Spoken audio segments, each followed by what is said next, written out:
네, 여러분 반갑습니다. 캠브리지 동아시아사 2023학년도의 마지막 수업이 되겠습니다. 사실 이 부분을 수업해보는 것은 처음이에요.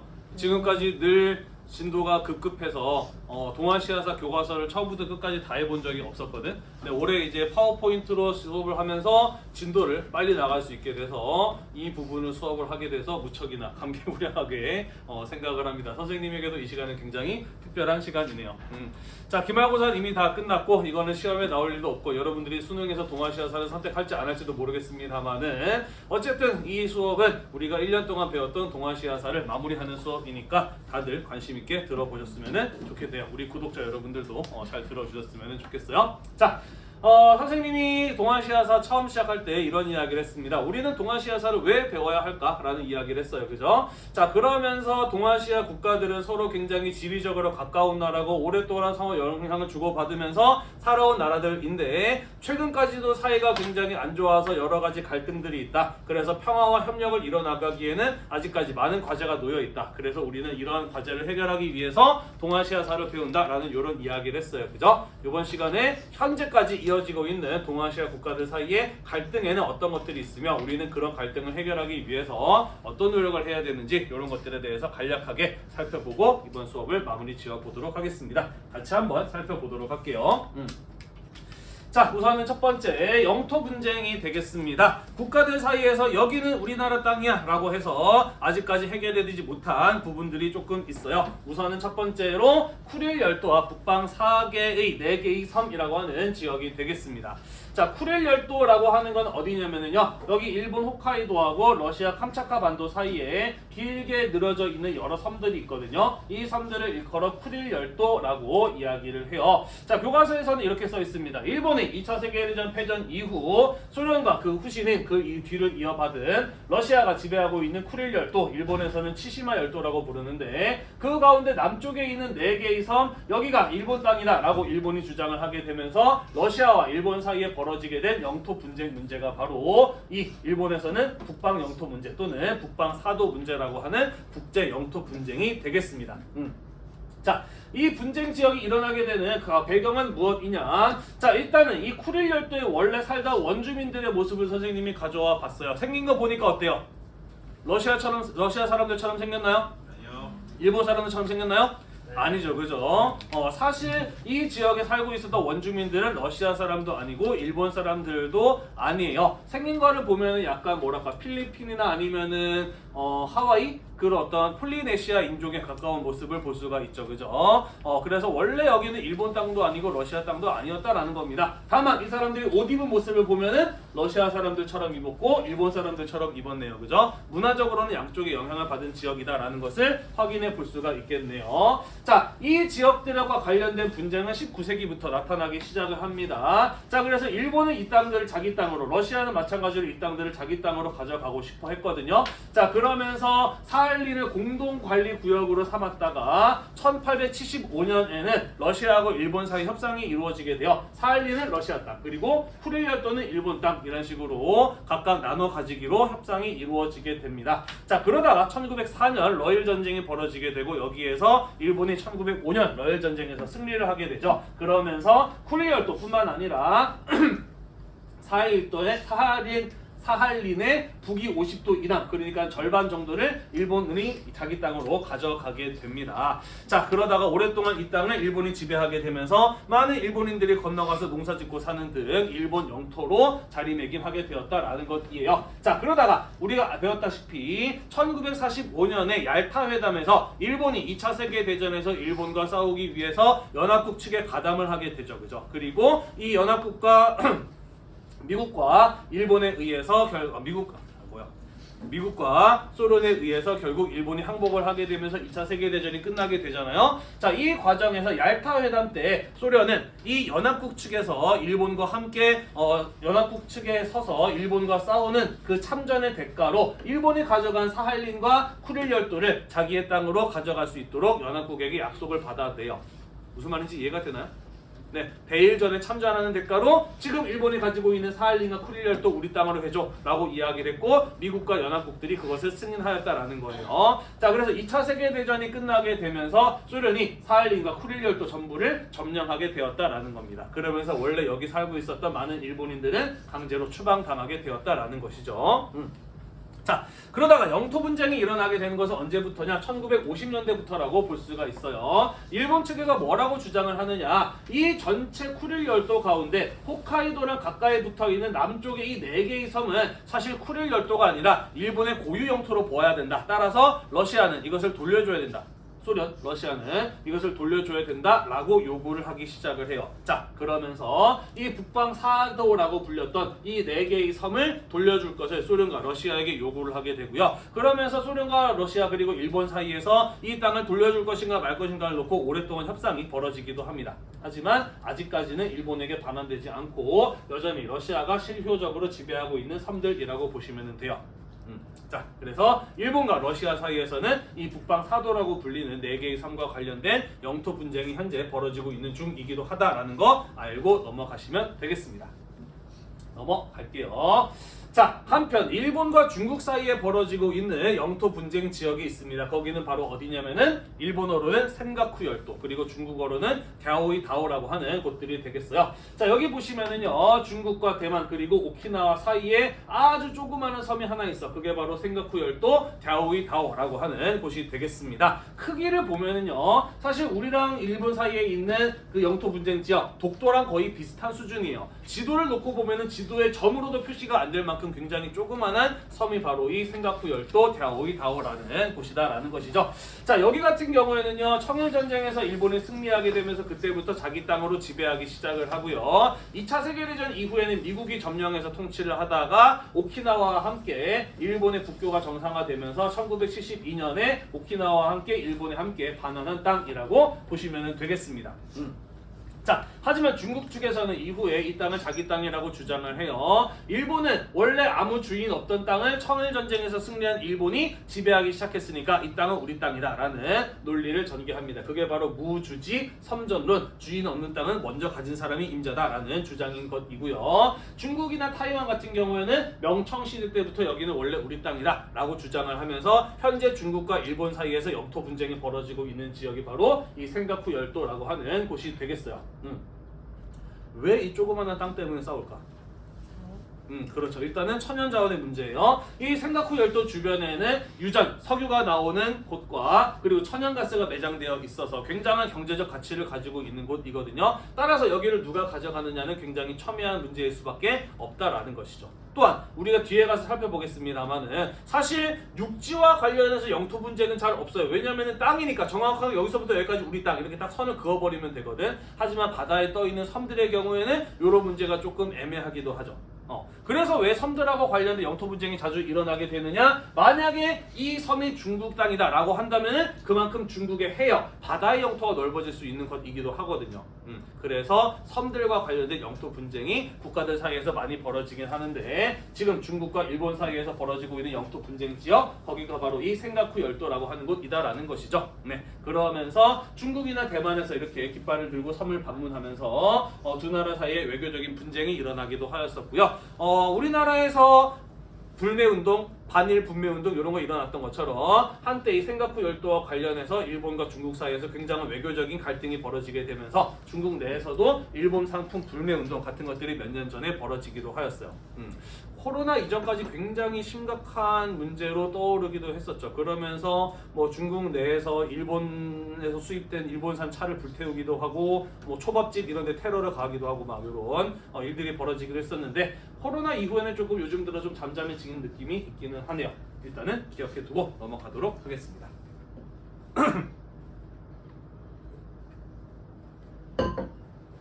자, 그 다음 중국과 베트남 사이에서 벌어지고 있는 영토 분쟁 지역으로 시사군도, 영어로는 파라셀 제도, 베트남에서는 호황사 군도라고 부르는 섬들이 있습니다. 군도는 물이 군자의 섬도자예요. 여러 개의 섬들을 통틀어서 우리는 군도라고 부르거든요. 자, 우리가 좀 이따가 다시 한번 이야기하겠습니다만은 여기를 가지고 우리는 뭐라고 부르냐면은 남중국해라고 불러요. 남중국해는 중국의 남쪽에 있는 바다인데 동쪽에는 필리핀이 있고 서쪽에는 베트남이 있고 남쪽에는 또 동남아시아 국가들이 존재하고 있어요. 그래서 여러 국가들에게 둘러싸여 있는 바다이다 보니까 이 바다에 떠 있는 섬들의 경우에는 어느 나라를 영토로 할 것인가 를 둘러싸고 많은 국가들 사이에 분쟁이 벌어지고 있는데 그 가운데 중국과 베트남 사이에서 분쟁 지역이 된 곳이 바로 이 파라셀 군도라고 불리는 시사군도라고도 불리는 곳이다라는 것이죠.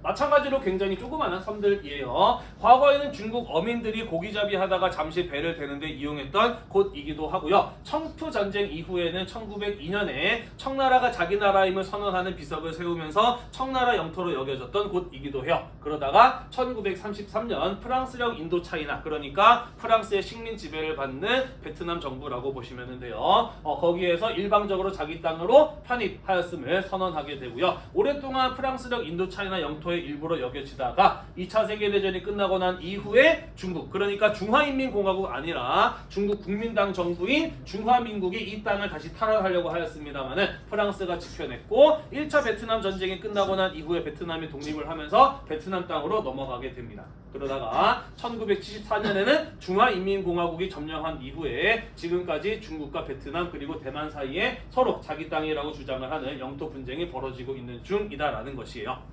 아까 이야기했듯이 왜 섬과 관련된 영토 분쟁이 이렇게 자주 일어나게 되느냐? 바다다 보니까 정확하게 여기를 누구 땅으로 둘 것인가에 대한 기준이 애매한 것도 있고요. 여기가 어느 나라 땅이냐에 따라서 그 나라의 바다의 영토, 해역이 결정되는 부분도 있기 때문이다 라는 것입니다.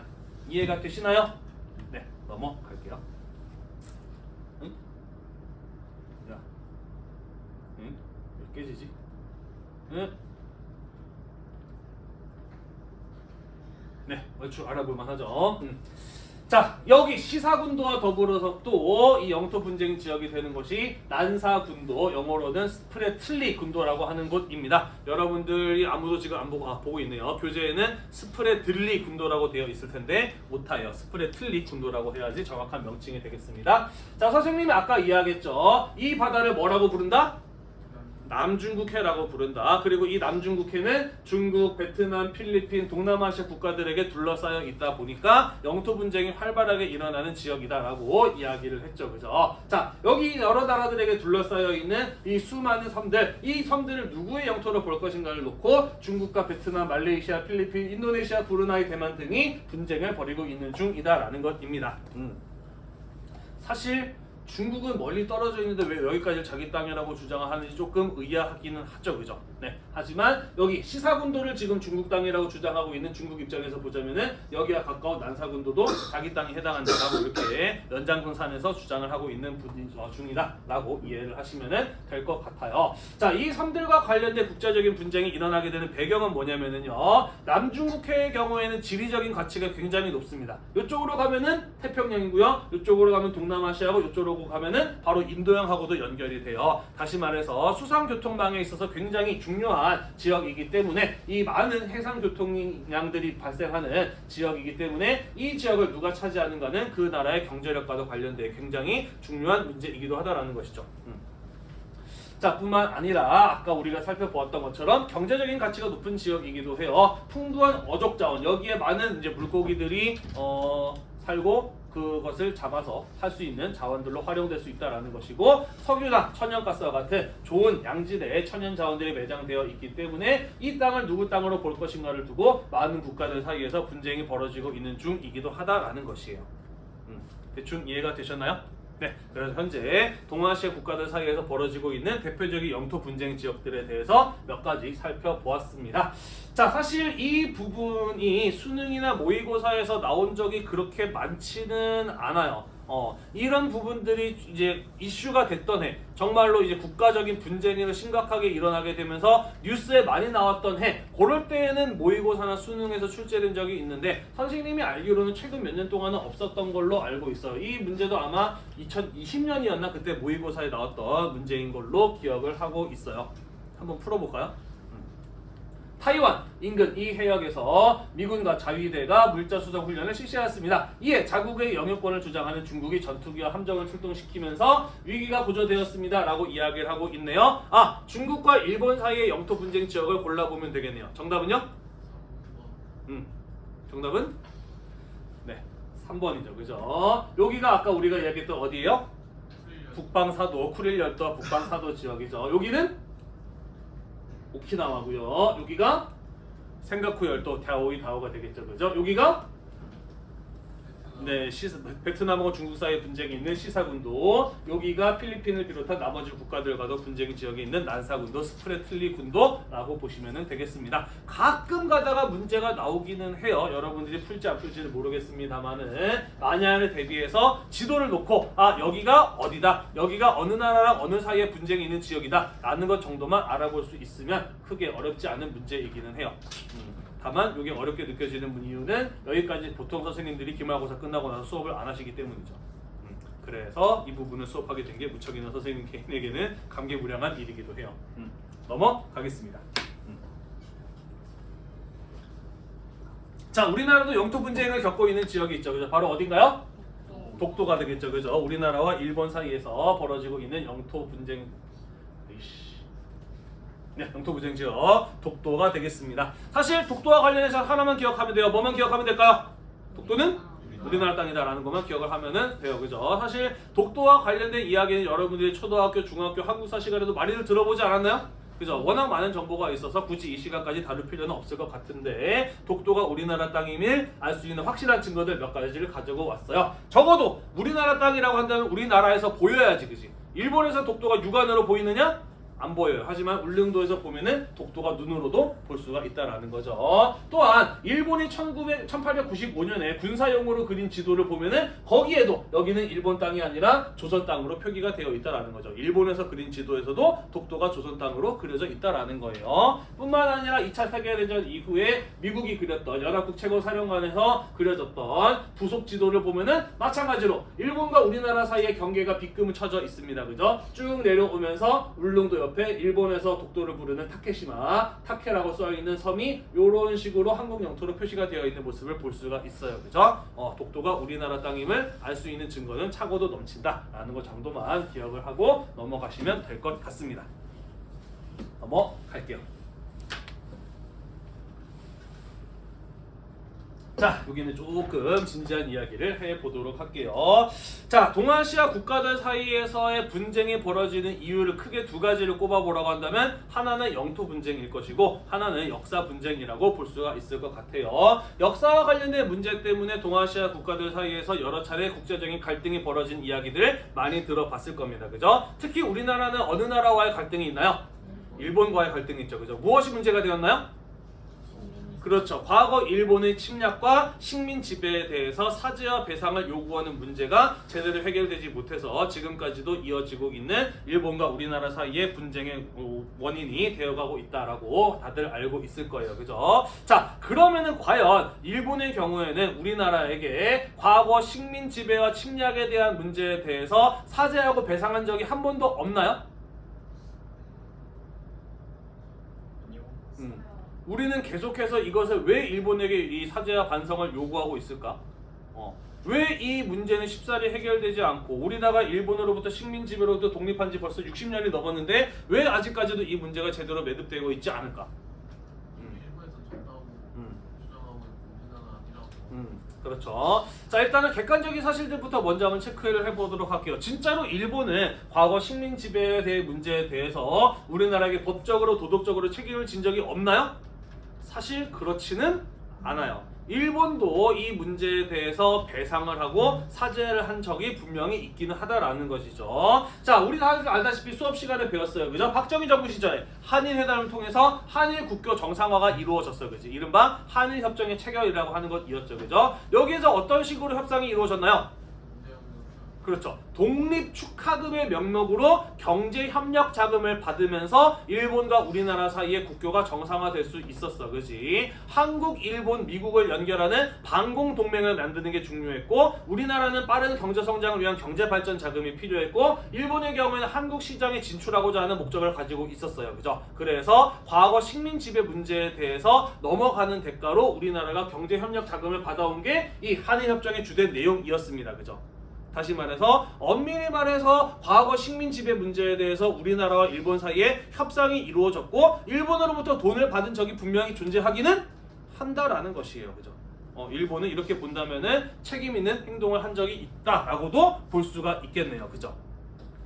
또 일본의 고위 정치인들이 또는 고위 관료들이 과거 식민 지배 문제에 대해서 사죄를 한 적도 분명히 있었다라는 것이에요. 1982년에 기이치라고 하는 사람이 장관인데 뭐라고 이야기를 했느냐? 과거 일본의 행위가 한국, 중국을 포함한 아시아 여러 나라 국민에게 다대한 많고 큰 고통과 손해를 준 것을 깊이 자각하고 반성하며 이후에 교과서 기술시 근린 주변에 있는 여러 나라들의 입장을 배려한다라고 이렇게 이야기를 하기도 했어요. 또한 고노다마라고 해서 이게 제일 유명한데 고노 유행이라고 하는 일본의 관반 장관이 위안소 설치 및 관리 등에 대해 옛 일본군이 직접적 또는 간접적으로 관여했다. 종군 위안부로 고통을 겪을 모든 분에게 사죄하고 반성한다 라는 이런 이야기를 하기도 했습니다. 그리고 현재까지 이게 일본의 공식 정부의 입장이기도 해요. 일본 정부의 공식 입장이기도 하다라는 것이죠. 또한 1995년에 무려 총리였던 사람이 무라야마 총리가 식민 지배와 침략으로 아시아 여러 나라에 다대한 많고 큰 손해와 고통을 줬다. 통절한 반성과 진심으로 사죄의 마음을 표명한다라고 이야기를 한 적도 있기도 해요. 다시 말해서 일본은 경제적으로 책임을 진 적이 있을 뿐만 아니라 정부 고위 관료가 나서서 공식적으로 사죄의 마음을 표명한 적도 있기도 하다라는 것이죠. 일본이 과연 사죄와 반성을 한 적이 없느냐라고 한다면 딱히 그렇지만은 않다라는 것이죠. 넘어갈게요. 자, 아직까지도 가장 큰 문제가 되고 있는 부분은 위안부 문제라고 볼 수가 있죠. 그죠? 자, 그래서 이 위안부 문제와 관련해서 2015년에 박근혜 정부 시절에 우리나라 정부와 일본 정부의 공식적이고 최종적인 합의가 이루어진 적이 있어. 바로 1228 합의라고 하는 것이기도 합니다. 자, 우리나라에서 자꾸 이렇게 위안부 문제를 가지고 국제적인 이슈로 만들고 그러면서 일본에게 사죄와 반성을 요구하는 이런 행동이 일어나게 되면서 국제적인 정서가 일본에게 굉장히 안 좋아지는 이런 모습이 만들어지게 되면서 일본 역시도 위안부 문제에 대해서 확실히 짚고 넘어갈 필요가 있겠다라는 생각을 했던 것이죠. 자, 그러면서 일본 정부와 우리나라 박근혜 정부 사이에서의 합의가 이루어졌던 것입니다. 자, 박근혜 정부 시절 일본군 위안부 문제와 관련해서 한일 양국 간의 정부 간의 합의가 이루어졌습니다. 합의문 전문은 일본 정부와 한국 정부가 공동으로 발표를 했고요. 이를 통해서 한일 양국 정부의 경우에는 일본군 위안부 문제가 최종적, 불가역적, 마지막이고 다시는 바꿀 수 없는 것으로 끝났다라고 선포를 했습니다. 어떤 내용이었냐면요. 당시 일본 총리, 얼마 전에 총 맞아 죽은 사람이죠. 아베 총리가 사죄와 반성의 마음을 표명한다라고 이야기를 했고 일본 정부에서 10억엔, 우리나라 돈으로 하자면 얼마 정도가? 한 100억 정도 되려나요? 100억 정도의 돈을 내서 화해치유재단이라고 하는 것을 설립을 하고 여기에서 일본군 위안부로 끌려가서 고통을 받았던 할머니들이 생활비와 치료비 같은 것들을 지급하는 것으로 양국 정부가 합의가 이루어진 적도 있기도 하다라는 거예요. 이렇게 본다면 일본은 할 만큼 한 것이 아닌가? 심지어 우리나라 정부와 합의까지도 거쳤기 때문에 이 문제를 계속해서 이야기하는 것이 과연 옳으니까? 라는 생각이 살짝 들기도 하죠. 그죠? 그런데 당시 이러한 합의가 이루어졌던 당시에 국내에서 거센 비판이 이루어지기도 해요. 왜냐하면 이때 총리가 사죄와 반성의 마음을 표명한다라고 하는 것은 일본 정부의 공식적인 사과는 아니었어. 그러니까 오피셜한 입장은 아니었다라는 거죠. 뿐만 아니라 사실 이 위안부 문제에 대해서 합의를 한다라고 한다면 피해 당사자들의 입장이 제일 중요한 거 아닌가? 위안부 할머니들의 동의를 구하고 그들의 의견을 들어서 결정이 됐어야지, 그지? 그리고 위안부 할머니들의 경우에는 이렇게 이야기를 해요. 내가 얼마나 오래 살겠다고 지금 내가 돈을 바라냐? 돈의 가치가 문제가 아니다. 일본에서 공식적으로 사죄하고 반성하고 다시는 일이 없도록 하겠다라고 하는 약속을 받아내야 된다. 라는 그런 입장이었던 것이거든요. 자, 하지만 그런 것을까지는 일본 정부로부터 얻어내지는 못했던 겁니다. 그러면서 일본군 위안부로 끌려가셨던 할머니들 쪽에서 이에 대한 비판 성명 같은 것들을 내기도 하고요. 국민 정서 역시 이런 식으로 값싸게 넘어갈 문제가 아니다라는 식으로 거센 비판이 일어나기도 했어요. 그래서 이 문제의 경우에는 국정농단 사건과 더불어서 박근혜 대통령이 탄핵을 되는 한 요인으로 작용을 하기도 했고요. 그랬기 때문에 이후에 성립되었던 문재인 정부 시절에 이 합의는 우리가 인정할 수 없다라고 하면서 한국 정부에서 일방적인 파기를 선언하기도 했어요. 그러면서 불매운동 같은 것들이 벌어지기도 하였던 것이죠. 하지만 일본 정부 쪽에서는 굉장히 맹비난을 합니다. 정권이 바뀌었다고 국가 간의 공식적이고 최종적인 합의가 이루어진 것을 이런 식으로 뒤바뀌는 게 어디냐? 이런 식으로 할 거면 앞으로 한국을 어떻게 믿고 한국과 거래할 수 있느냐라는 식으로 비판을 하기도 합니다. 상당히 일본 쪽의 주장도 일리가 있기는 해요. 그죠? 그렇지 않나요? 네. 이런 것들을 보면은 과연 이 역사 문제와 관련해서 우리가 사죄와 반성을 요구하고 그로 인해서 일본과의 어떤 국제적인 갈등 같은 것들이 일어나게 되는 것은 우리의 억지가 아닌가라는 생각이 들 수도 있을 것 같아요. 하지만 우리는 요거를 좀 고려할 필요가 있을 것 같아요. 이거 좀 같이 한번 볼까요?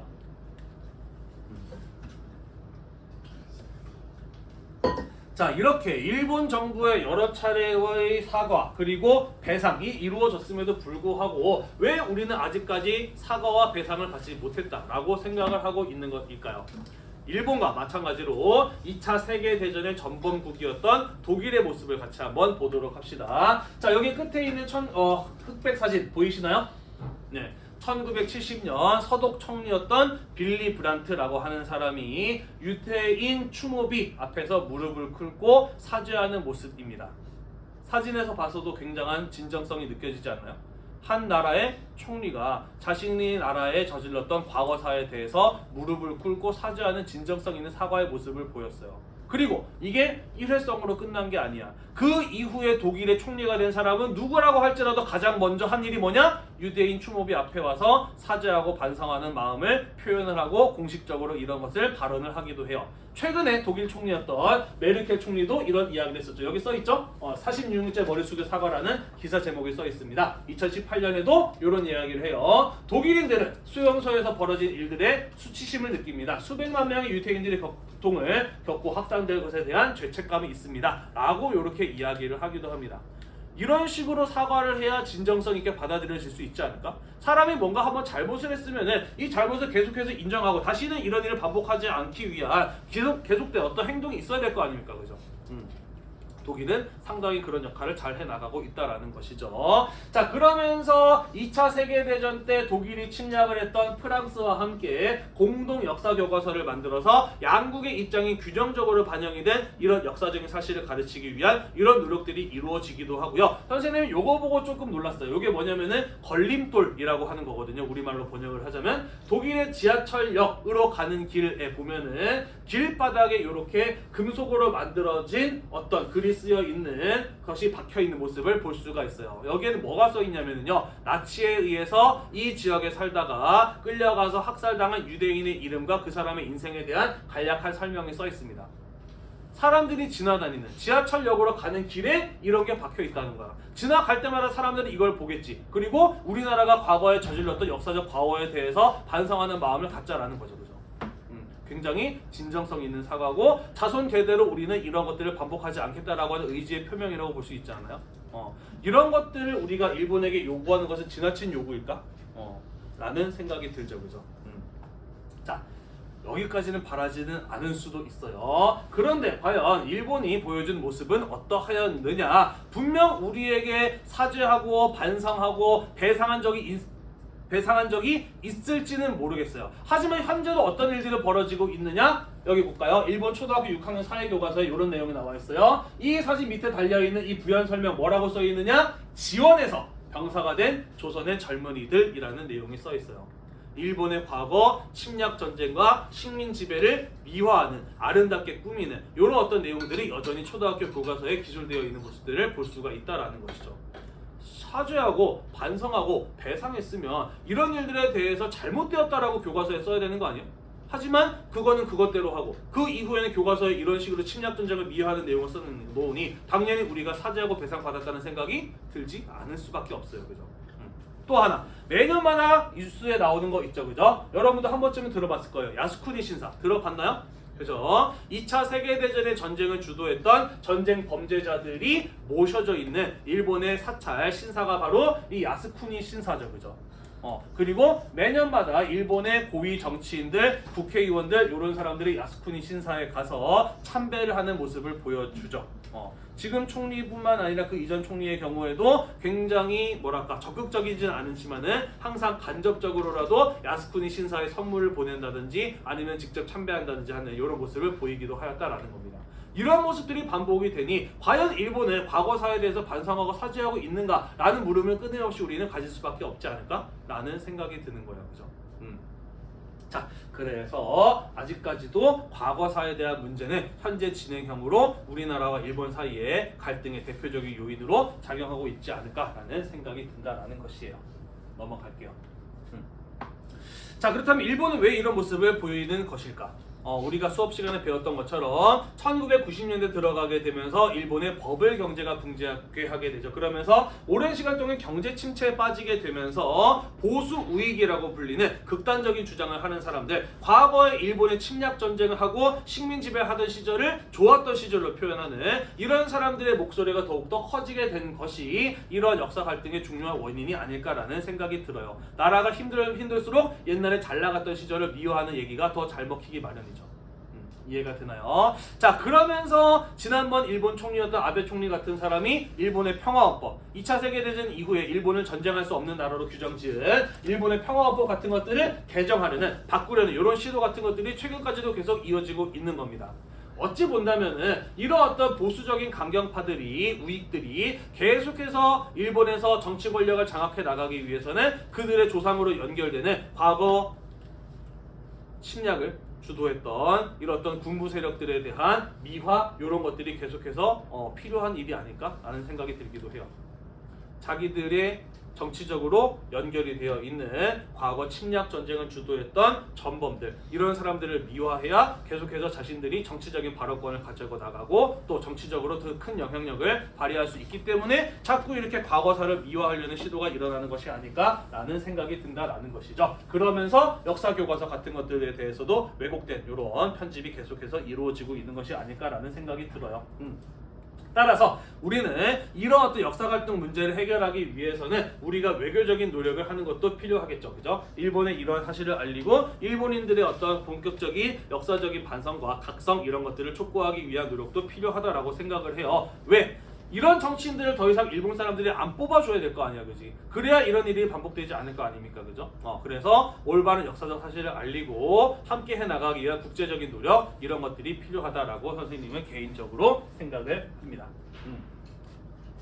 자, 그럼 앞으로 어떻게 하면 좋을까요? 일단은 역사인식의 차이를 극복하기 위한 노력이 필요하다라고 생각을 해요. 역사 갈등의 가장 중요한 원인은 무엇이냐면은 지금까지 동아시아의 국가들의 경우에는 역사를 너무 자기중심적으로 배워왔어. 우리 역사는 좋고 훌륭한 것이고 다른 나라는 나쁜 나라야 라는 식으로 역사를 너무 오랫동안 배워왔다라는 것이죠. 한국, 중국, 일본 할 것 없이 이런 식으로 역사 교육이 이루어져 왔던 것이 국제 갈등의 분쟁의 원인이 되고 있다라는 겁니다. 따라서 함께 역사 교과서를 만들고 함께 만들어진 역사 교과서로 배우는 이런 어떤 교육이 필요하지 않을까 하고 우리 교과서에서는 해결책을 제시하고 있습니다. 이런 노력이 없었느냐? 아니었어요. 여러 차례 있었어요. 여기 지금 나와 있는 것처럼 한국과 중국과 일본이 함께 쓴 역사 교과서들이 많이 만들어지기도 했습니다. 그런데 왜 아직까지 이런 일이 벌어지고 있을까?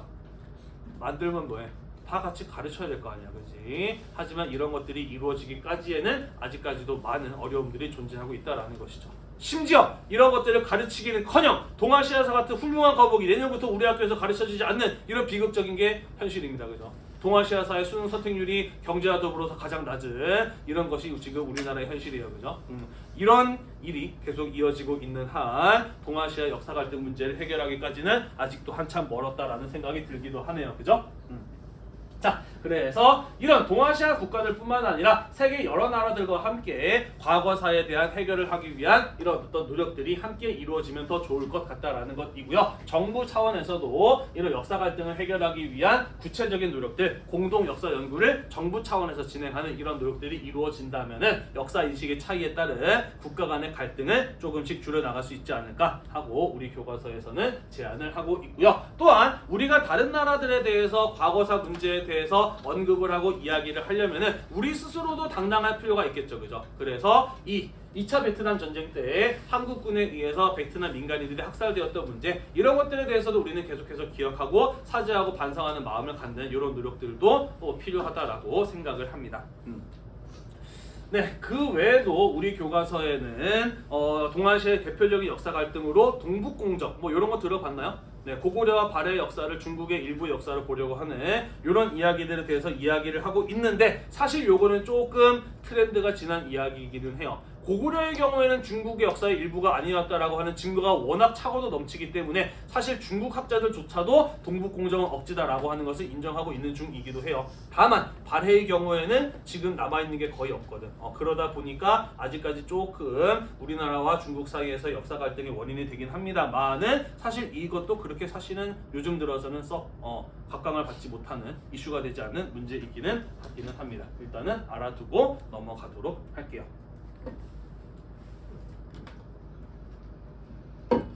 자, 이렇게 해서 우리 2023학년도 1년 동안 모두 함께 배웠던 동아시아사 수업이 끝이 나게 되었습니다.